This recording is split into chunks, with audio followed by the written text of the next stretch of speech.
Hey everyone, welcome to maths easy.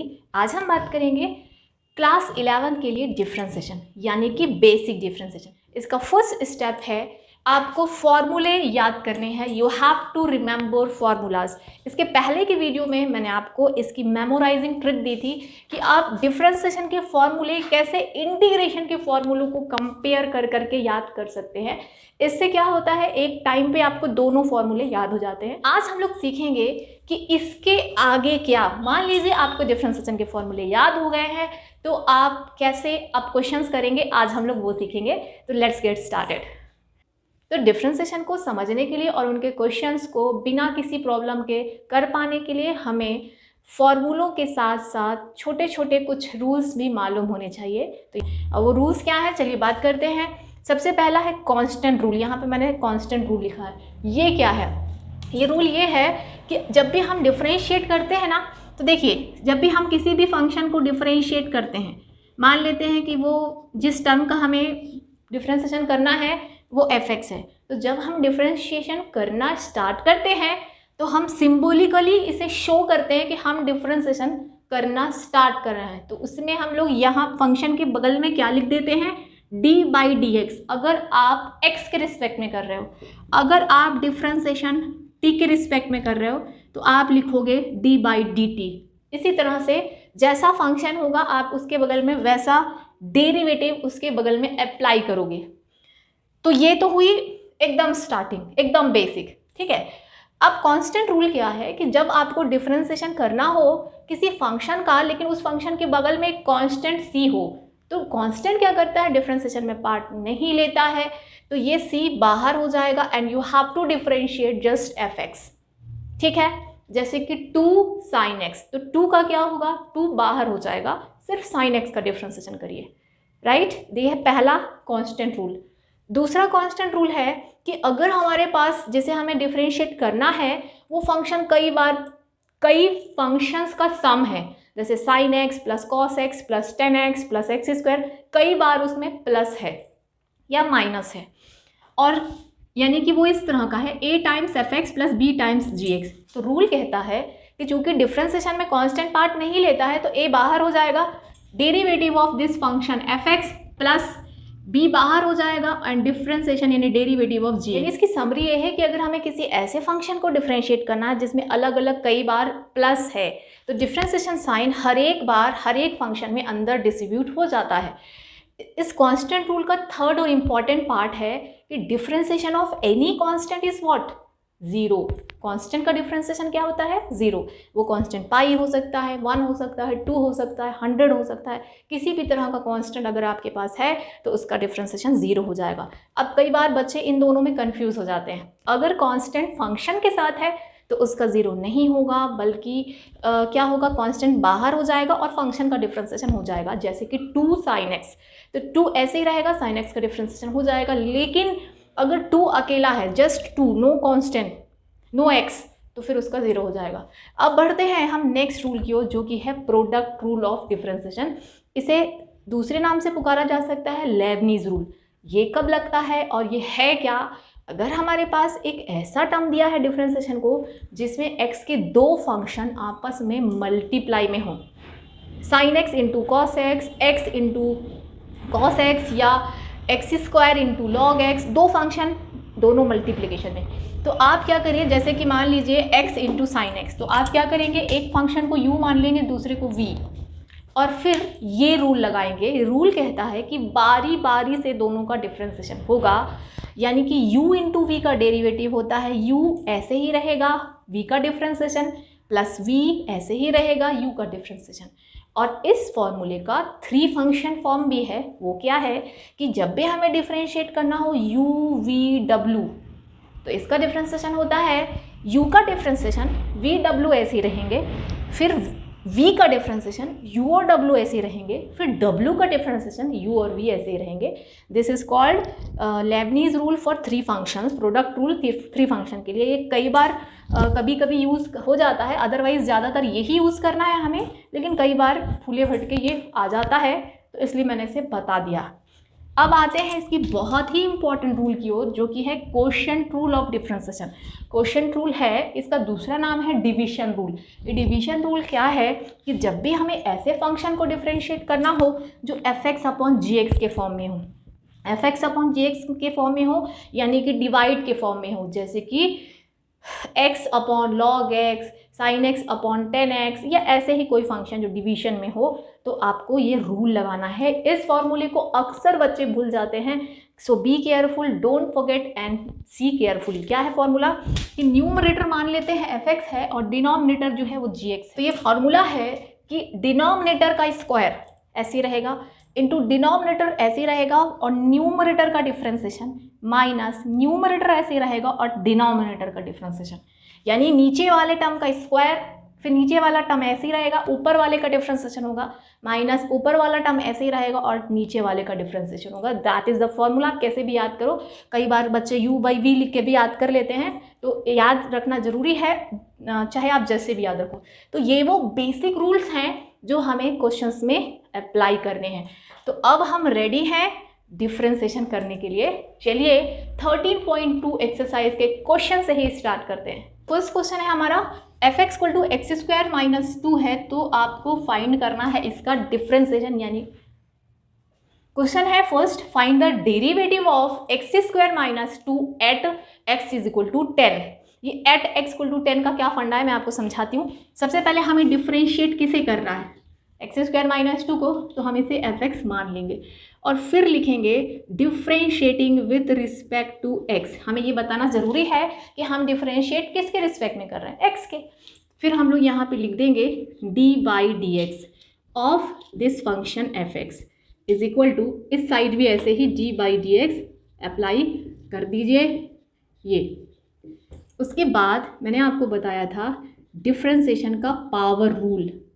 जब भी x की कोई पावर होती है ना, उसका डिफ्रेंसिएशन के लिए हम इस रूल का यूज़ करते हैं। ये रूल क्या है, x की पावर n का डेरिवेटिव होता है, n नीचे आता है, फिर x के ऊपर एक पावर कम हो जाती है। This called power rule of derivative या डिफ्रेंसिएशन, ये हमें लगाना है। तो सबसे पहले ये वाला रूल अलग अलग करने वाला, तो यहाँ पे हम लोग देख सकते हैं कि डिफ्रेंसिएशन हो, ये रूल माइनस में भी लगता है, अगर बीच में माइनस हो तो भी ये डिस्ट्रीब्यूट हो जाता है।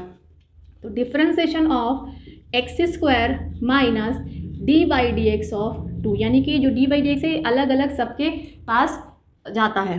नाउ एक्स स्क्वायर का डिफ्रेंसिएशन, इस रूल से x की पावर n का derivative nx power n minus 1 होता है ना, तो इसका डिफ्रेंसिएशन क्या होगा, यहाँ पे पावर क्या है 2 है, तो 2 नीचे आएगा और x की पावर 2 माइनस 1 यानी कि 1।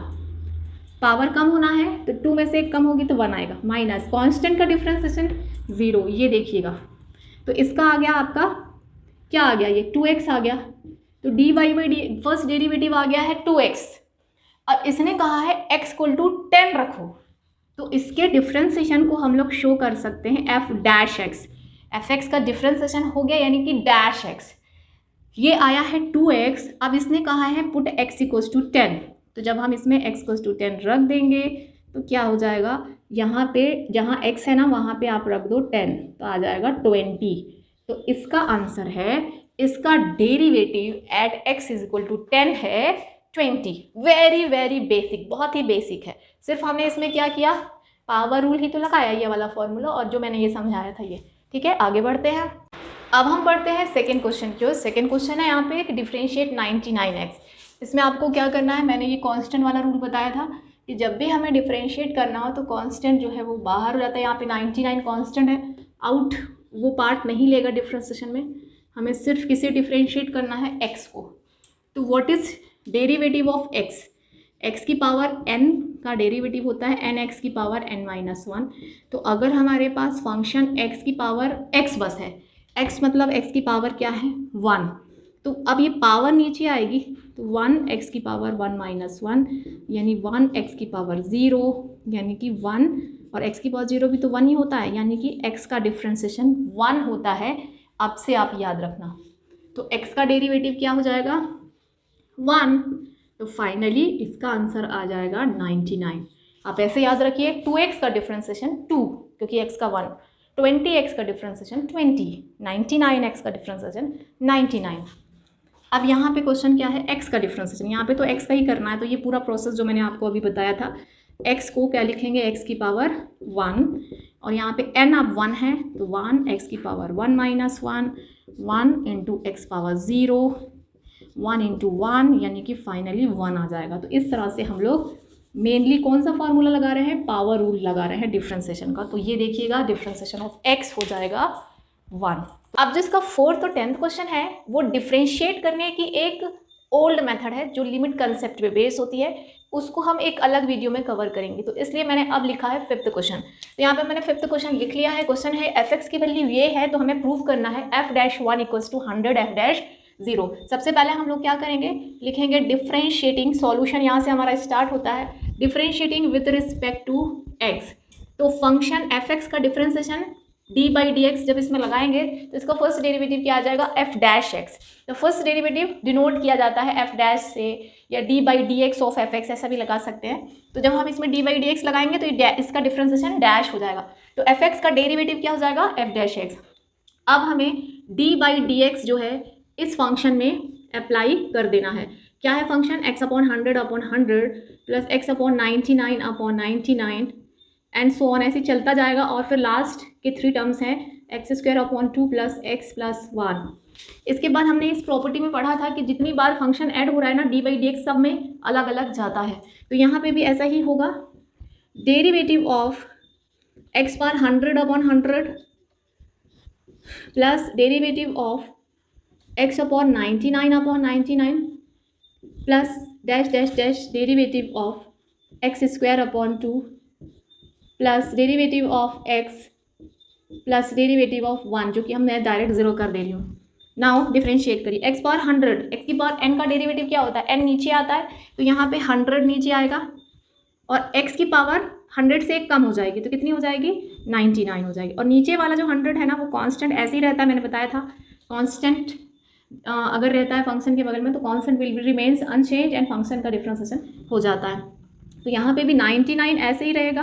अब हमें x/99 को डिफ्रेंशिएट करना है तो ये आएगा 99, x की पावर 1 कम हो जाएगी 98 प्लस एंड सो ऑन, ये प्रोसेस चलती रहेगी। अभी जो लास्ट 3rd टर्म है इसमें 2 नीचे ऐसे ही रहेगा, x² का डेरिवेटिव 2x प्लस x का डेरिवेटिव बात कर चुके हैं हम लोग कि 1 होता है और 1 का तो 0 हो गया है। अब हम देख सकते हैं कि जो कांस्टेंट ऊपर और डिनोमिनेटर वाला कैंसिल, 99 से कैंसिल, 2 से 2 कैंसिल, तो अब बचेगा क्या हमारा वो हम लिख लेते हैं। तो बचेगा f'(x) equals to x/99 plus x/98 plus so on x plus 1। तो हमारे पास ये बच रहा है, ठीक है ना। तो f'(x) की वैल्यू ये है। अब हमें इस क्वेश्चन में प्रूव क्या करना है उसे ध्यान से देखिए। f'1 यानी कि फर्स्ट डिफ्रेंशिएशन के बाद x की वैल्यू ब्रैकेट के अंदर क्या दिख रहा है, 1 दिख रहा है ना, तो x की वैल्यू 1 रख देंगे। तो यहाँ पे हम लिखेंगे putting x is equals to 0। तो हम यहाँ लिखेंगे putting x is equals to 1 and x is equals to 0। एक एक करके हम लोग 0 और 1 रख देंगे यहाँ पे। तो देखिएगा f'1 जब हम 1 रखेंगे तो क्या आएगा, जब हम सब जगह 1 रख देंगे तो 99 से लेकर 1 तक यहाँ सब जगह क्या होगा, 1 हो जाएगा। ये भी 1 हो जाएगा क्योंकि 1 की कोई भी पावर 1 ही होती है ना, तो ये भी 1 हो जाएगा, ये भी 1 हो जाएगा, सारे टर्म्स जो है वो 1 हो जाएंगे। तो 1 कितनी बार आएगा, 99 टाइम आएगा, और एक बार 1 ये है। तो कुल मिला के जब हम 1 रखेंगे तो सब जगह ऐसे आ जाएगा 1 प्लस 1 प्लस 1 प्लस 1, कितने टाइम्स हो जाएगा, 100 टाइम्स हो जाएगा। अगर मैं 1 को 2 बार ऐड करती हूँ तो 1 + 1 2 आता है। अगर मैं 3 टाइम्स ऐड करती हूँ तो 1 + 1 + 1 3 आता है। लेकिन अब हम 1 को कितनी बार ऐड कर रहे हैं, 100 टाइम्स। तो क्या आना चाहिए, 100 आना चाहिए, ठीक है ना। अब उसके बाद अब हम इसमें फर्स्ट डिफ्रेंशिएशन में 0 रख देते हैं। तो 0 रखेंगे तो क्या आएगा, अब देख सकते हैं कि सब टर्म्स जो है ये भी 0 हो जाएगी, ये भी 0 हो जाएगी, ये भी 0 हो जाएगी, सारे टर्म्स हो जाएंगे 0। बचेगा कौन, बचेगा ये जो लास्ट टर्म में 1 है ना, ये बस बचेगा, यानी कि 1 आएगा। अब अगर मैं राइट हैंड साइड यहाँ से निकाल लूँ, यानी कि 100 × f'0 निकाल लूँ, तो 1 में 100 का मल्टीप्लाई हो जाएगा तो 100 आ जाएगा। तो हम देख सकते हैं कि f'1 भी 100 आ रहा है और 100 टाइम f'0 भी 100 ही आ रहा है, यानी ये दोनों इक्वल है। यहाँ से हम लोग लिख सकते हैं कि hence f'1 is equal to 100 times f'0। तो ये यहाँ से प्रूव हो जाता है। होपफुली समझ पा रहे हैं आप लोग कि हमने लेफ्ट हैंड साइड भी निकाला और राइट हैंड साइड भी निकाला और दोनों इक्वल आ गए, ठीक है ना। तो इसके बाद आप ये समझ लेना। तो this is the 5th question of NCERT exercise. अब हम बात करते हैं क्वेश्चन नंबर 6 की। यहाँ पे मैंने 6 क्वेश्चन लिखा है। एफ की वैल्यू है एक इस तरह का पॉलिनोमियल है for a fixed real number A. आपको क्या फाइंड करना है, इसका डेरिवेटिव। सबसे पहले हमने क्या किया, इस फंक्शन को एफ सपोज कर लिया। फिर क्या लिखेंगे, differentiating with respect to X, तो D by D x of F X यानी कि एफ डैश एक्स। फिर इधर भी वही होगा, d by D x of this whole function. तो ये देखिए यहाँ पे मैंने डी बाई डी एक्स इस साइड भी लगाया। उसके बाद जो मैंने आपको प्रॉपर्टी बताई थी कांस्टेंट रूल की, वो ये है कि डी बाई डी एक्स सबके पास डिस्ट्रीब्यूट होगा। तो यहाँ पे एक्स की पावर एन के पास, फिर यहाँ कांस्टेंट बाहर हो गया, डेरिवेटिव ऑफ दिस, फिर ए स्क्वायर बाहर हो गया, एक्स पावर एन माइनस, सब में यही रूल लग गया है। Now let's start differentiating. X power N का derivative N X power N minus 1 plus A X power N minus 1 का derivative N minus 1 X power N minus 2। मैं कई बार आपको बता चुकी हूँ, इसलिए अब मैं डायरेक्ट लिख रही हूँ। ए स्क्वायर ऐसे ही रहेगा, एक्स पावर एन माइनस 2 का derivative N minus 2 X power N minus 3 and so on. Last में क्या होगा, A power N minus 1, last second step, X का डेरिवेटिव 1 होता है और लास्ट में क्या है, ए पावर एन पूरी तरह से कांस्टेंट है, इसका डेरिवेटिव 0। फाइनली हमें मिलने वाला है F dash X is equals to N X power N minus 1 plus A N minus 1 X power N minus 2 plus A square N minus 2 X power N minus 3 and so on, last में A to the power N minus 1। तो यही है इसका differentiation, यही है इसका final answer. This is derivative of the given function.